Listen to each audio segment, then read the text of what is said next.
भारत और इंग्लैंड के बीच 3 मैचों की वनडे सीरीज खत्म हो चुकी है। खत्म होने के साथ ही टीम इंडिया ने व्हाइट वॉश कर दिया है अंग्रेजों को।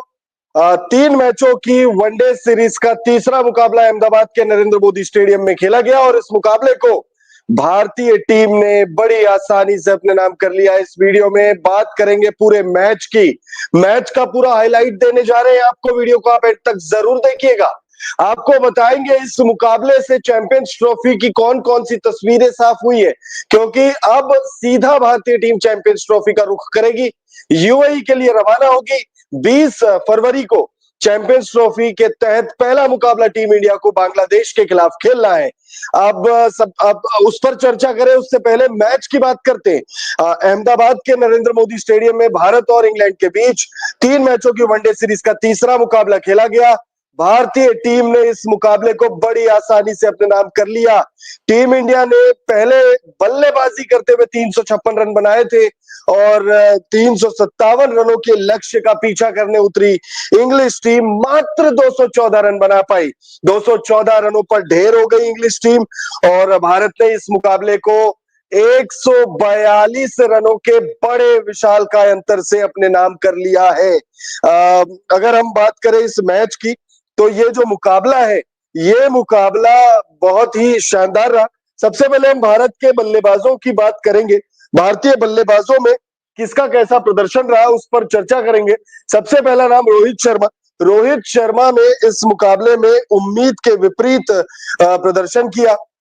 वो बहुत ज्यादा शानदार प्रदर्शन नहीं कर पाए, अच्छा प्रदर्शन नहीं कर पाए और मात्र 1 रन बनाकर आउट हो गए।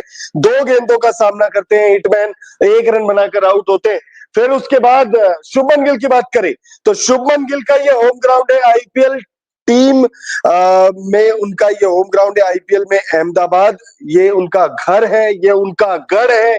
गुजरात टाइटंस के वो कप्तान है और ये मैदान से उनको कुछ ज्यादा ही प्यार है और वो प्यार इन नंबर्स में आपको दिख रहा होगा। 112 रनों की ताबड़तोड़ पारी।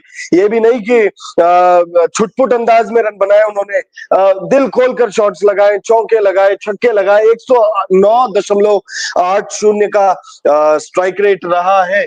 विराट कोहली की बात करें तो विराट कोहली ने इस मुकाबले में वो कर दिया जिसकी उम्मीद हर किसी को थी।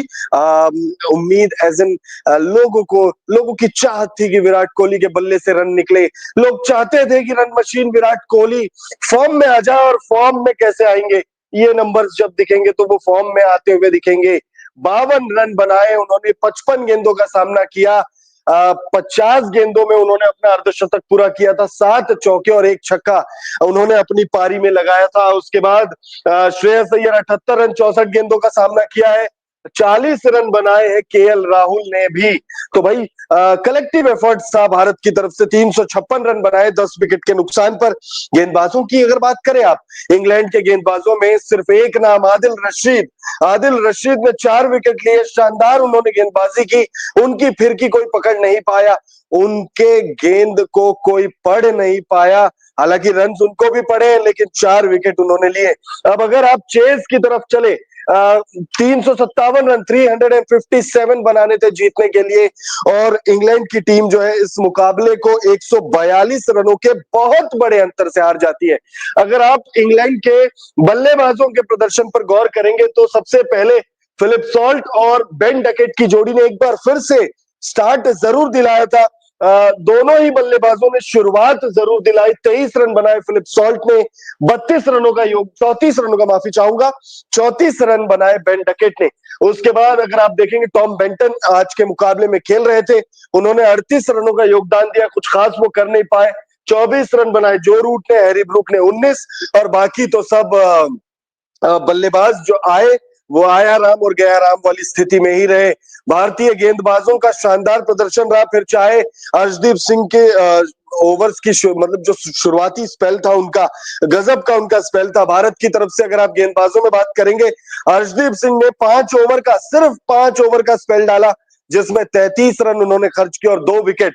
तो उसके बाद हर्षित राणा 5 ओवर में 1 मेडन है, 31 रन वो खर्च करते हैं और 2 विकेट वो भी निकाल लेते हैं। वॉशिंगटन सुंदर 43 रन खर्च करते हैं 5 ओवर में और 1 विकेट ही निकाल पाते हैं। अक्षर पटेल 1 विकेट निकाला उन्होंने। अक्षर पटेल की बात करें तो बापू सेहत के लिए हानिकारक है, बल्ले से भी हानिकारक है, गेंद से भी हानिकारक है। बापू ने 2 विकेट निकाले, अंतिम विकेट भी उन्हीं को मिला है। हार्दिक पांड्या की बात करें तो हार्दिक पांड्या 5 ओवर का उनका स्पेल रहा, उसमें उन्होंने 38 रन खर्च किए और 2 विकेट उनको मिला है। कुलदीप यादव की बात करें तो 1 विकेट मिला है यादव जी को भी।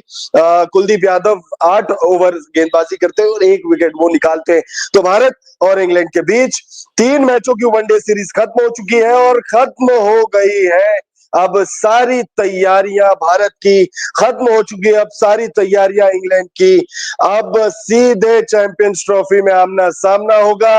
अगर दोनों ही टीमें अगले राउंड के लिए क्वालिफाई करती है तो अगर हम बात करें चैंपियंस ट्रॉफी की, तो चैंपियंस ट्रॉफी में क्या कुछ इस सीरीज से हमने चैंपियंस ट्रॉफी के लिए क्या कुछ पाया है, क्या खोया है, वो भी हम लोग चर्चा कर लेते हैं। खोया क्या है हमने इस सीरीज से? तो इस सीरीज से हमने खोया है जसप्रीत बुमराह को। जसप्रीत बुमराह हालांकि इस सीरीज से पहले ही चोटिल हुए थे, पहले 2 मुकाबलों के लिए उन्हें टीम में शामिल जरूर किया गया था, लेकिन जसप्रीत बुमराह जो है बाद में अचानक से उनको स्क्वाड से बाहर कर दिया जाता है और फिर तीसरे वनडे में उम्मीद थी कि जसप्रीत बुमराह की वापसी होगी। रोहित शर्मा भी कह रहे थे कि भाई स्कैन्स जब होंगे तब पता चलेगा कि जसप्रीत बुमराह होते हैं या नहीं होते हैं, लेकिन तीसरे वनडे से कुछ घंटे पहले देर रात 12 बजे के आसपास यानी 12 फरवरी को मुकाबला, 11 फरवरी की देर रात बीसीसीआई के ट्विटर हैंडल से एक ट्वीट निकल कर आता है जिसमें दिल तोड़ने वाली बात होती है कि भाई जसप्रीत बुमराह चैंपियंस ट्रॉफी 2025 के स्क्वाड से बाहर हो चुके हैं। वो उनको हर्षित राणा ने रिप्लेस किया है। हर्षित राणा हमने पाया है इस सीरीज से वैसा बहुत अगर आप उनकी गेंदबाजी देखेंगे तो डेब्यू मुकाबले में 3 विकेट लिए थे, आज उन्होंने 2 विकेट लिए, तो अच्छी गेंदबाजी उन्होंने की है। उसके बाद हमने क्या पाया, हमने रोहित शर्मा का फॉर्म पा लिया। रोहित शर्मा दूसरे वनडे में शानदार उन्होंने बल्लेबाजी की। कटक के बाराबती स्टेडियम में रोहित हिटमैन शर्मा भारत के सबसे उम्र दराज कप्तान बन चुके हैं अब शतक लगाने वाले। उनसे ज्यादा उम्र में किसी भी भारतीय कप्तान ने इतिहास में शतक नहीं लगाया। हमने रोहित का फॉर्म पाया, हमने गिल का फॉर्म पाया, हमें श्रेयस अय्यर के रूप में एक ठोस नंबर 4 का बल्लेबाज मिल चुका है। हमें केएल राहुल के रूप में, केएल राहुल भी तीसरे वनडे की अगर आप बात करें तो उन्होंने अच्छी बल्लेबाजी की, 40 रन बनाए, तेज गति से वो 40 रन आए। तो भाई जबरदस्त तरीके से अगर आप देखोगे, एक बॉक्स जो अभी भी मिसिंग है वो है मोहम्मद शमी का फॉर्म। मोहम्मद शमी इस सीरीज से टीम इंडिया में आते हैं, इंटरनेशनल क्रिकेट में उनकी वापसी होती है, मच अवेटेड वापसी होती है, लेकिन पहले मुकाबले में भी वो कुछ कमाल नहीं कर पाए, दूसरे मुकाबले में भी वो कुछ कमाल नहीं कर पाए, तीसरे मुकाबले में उन्हें ड्रॉप कर दिया जाता है। ड्रॉप इसलिए किया जाता है क्योंकि भारतीय टीम मैनेजमेंट अर्शदीप सिंह को भी ट्राई करना चाहता है। अर्शदीप सिंह और हर्षित राणा दोनों में से कौन चैंपियंस ट्रॉफी प्लेइंग 11 में शामिल किया जाएगा, यह देखना बेहद दिलचस्प होगा, बहुत इंटरेस्टिंग होगा कि भाई कौन मोहम्मद शमी के साथ भारतीय तेज गेंदबाजी को संभालता है। एक बार फिर से मैच की बात कर लेते हैं। मैच अहमदाबाद के नरेंद्र मोदी स्टेडियम में खेला गया और इस मुकाबले में भारतीय टीम ने पहले बल्लेबाजी करते हुए जो है 356 रन बनाए। 357 रनों के लक्ष्य का पीछा करने उतरी इंग्लिश टीम 142 रन पहले शॉर्ट रह गई। 142 रनों के मार्जिन से जो है भारतीय टीम ने इस मुकाबले को जीत लिया और इस जीत के साथ ही आप कह सकते हो कि चैंपियंस ट्रॉफी की तैयारियां अब पूरी हो चुकी है। अगर आप इस वीडियो को बाद में देख रहे हैं, यानी अगर लाइव नहीं देख रहे और बाद में देख रहे हैं, तो आप जरूर कमेंट करके हमें बताइएगा आपको किसने सबसे ज्यादा इंप्रेस किया दोनों ही टीमों से, और भारत की तरफ से किससे आप निराश हुए हैं। एक बार फिर से आपको स्कोर कार्ड बता देते हैं दोनों ही टीमों का। पहले बल्लेबाजी करते हुए 56 रन। हालांकि एक वक्त लग रहा था शायद 400 या 400 का आंकड़ा पार हो जाएगा, बट देन इंग्लैंड के गेंदबाजों ने अच्छा कमबैक किया और 356 पर ढेर हुई टीम इंडिया, ऑल आउट हुई टीम इंडिया। एक रन बनाकर रोहित शर्मा आउट होते, पवेलियन लौट जाते। पिछले मैच के शतकवीर इस मैच में 99 रनों से शॉर्ट रह गए। मतलब मैं ये बोलना चाहता था, बस इसलिए बोल रहा हूं। शतक पिछले मैच में लगाया, इस मैच में एक रन से वो रह गए, माफी चाहूंगा, एक रन बनाकर वो आउट हो गए, 99 रनों से रह गए। शुभमन गिल की बात करें तो 112 रनों की पारी, बहुत शानदार बल्लेबाजी की शुभमन गिल ने। ऐसा लग ही नहीं रहा था कि शुभमन गिल कोई दबाव महसूस कर रहे हैं, क्योंकि इस सीरीज से, अच्छा ये मैं क्यों कह रहा हूं, क्योंकि इस सीरीज से पहले लगातार शुभमन गिल की आलोचना हो रही थी। लगातार लोग कह रहे थे कि यशस्वी जायसवाल को लाओ, यशस्वी जायसवाल से ओपनिंग कराओ, लेकिन शुभमन गिल इस सीरीज में जिस तरीके से उनका प्रदर्शन रहा, लाजवाब प्रदर्शन रहा, काबिले तारीफ प्रदर्शन रहा। अगर हम बात करें विराट कोहली की, तो तीसरे वनडे मुकाबले में विराट कोहली का बल्ला जमकर बोला, 52 रनों की पारी खेली, 55 गेंदों का उन्होंने सामना किया। शानदार शानदार वापसी हो गई है किंग कोहली की। बल्ले से उनका फॉर्म जो है वो लौटता हुआ नजर आ रहा है। अगर आप बात करें श्रेयस अय्यर की, तो श्रेयस अय्यर 78 रन बनाकर आउट होते हैं। पहले मुकाबले में अनलकी रहे, दूसरे में अनलकी रहे, तीसरे में अनलकी रहे, लेकिन पारी अच्छी खेल के जा रहे हैं। 50 से ऊपर की पारी खेलकर जा रहे हैं, टीम को जिताने वाली पारी खेलकर जा रहे हैं, टीम को स्टेबिलिटी प्रदान करने वाली पारी खेल के जा रहे हैं।